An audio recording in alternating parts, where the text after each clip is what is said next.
Hey folks, Billy Sullivan here. Welcome to week number 3 of Billy's Guitars. And we're going way back to the very beginning for me. So first, I got to show you, before I get to this. This was my first guitar. My cousin Brian in Indiana gave me this guitar. It was in the early 70s. And you know, I brought it home. I was excited. It was an electric guitar to call my own. And I learned how to play on this. And I joined my first band using this. But it was quite, as you can see, the strings are very high off the neck. That's not very playable. It wasn't then, it isn't now. But hey, it was a start. It was. I believe this was Vance Brescia basically told me that this was a Teisco Del Rey, and he knows because he's an expert on those Teisco guitars. He knows all about them, and that led to this.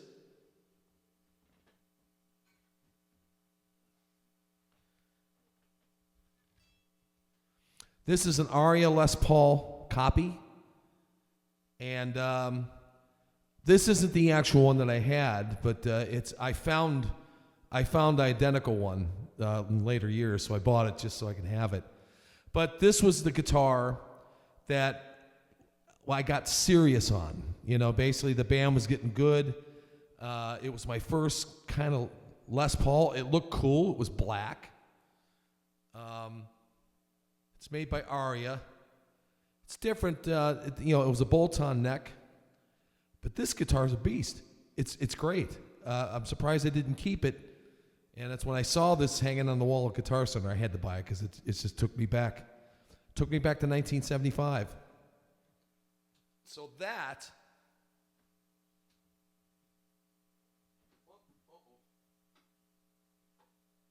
Things are falling down.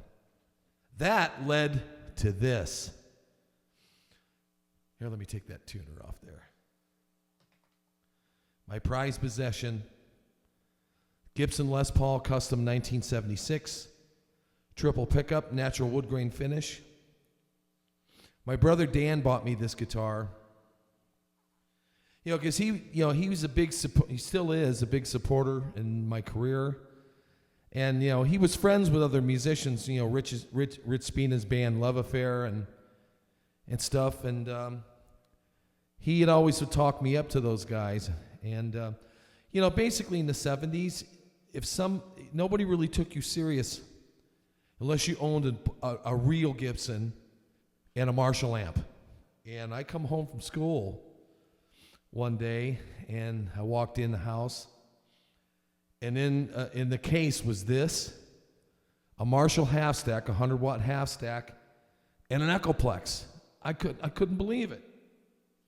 That was so generous of my brother Dan. I'm still speechless that he did that, and it's almost 50 years later. But this was the start of it, in my first bands and second band. This was the guitar that I auditioned for Paul Pope, and I played this on all of Paul Pope the first album, and let's see some of the Club Wow stuff. I used this guitar, and it's very heavy. It's probably the heaviest Les Paul, but they call this the Murphy Lab era, which I didn't know until years later. When we get these guitars, we don't think about 60 or 40, 50 years later, these things are going to be valuable. So don't be putting in extra switches and stuff. But as a musician, I don't think that way. I think of what works for me. And, back then, a Marshall amp didn't have 2 channels then. It was just 1 channel. So we had to make the guitar do the difference of the tones. You know what I mean? So basically, wide open. I mean, I'm playing through a modeler down here, but it's basically set to like a Marshall, like what I had. And,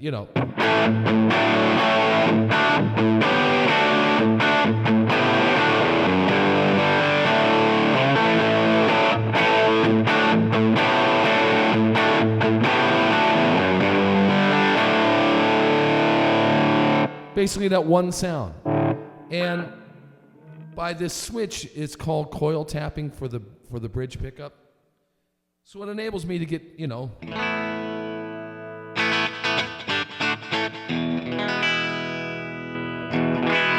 full humbucker.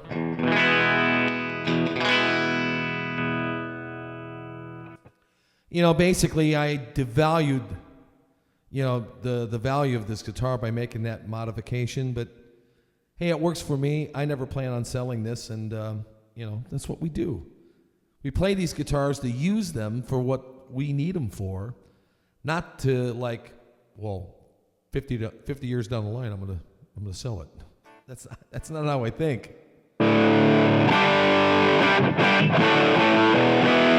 It's a rock and roll beast, this guitar.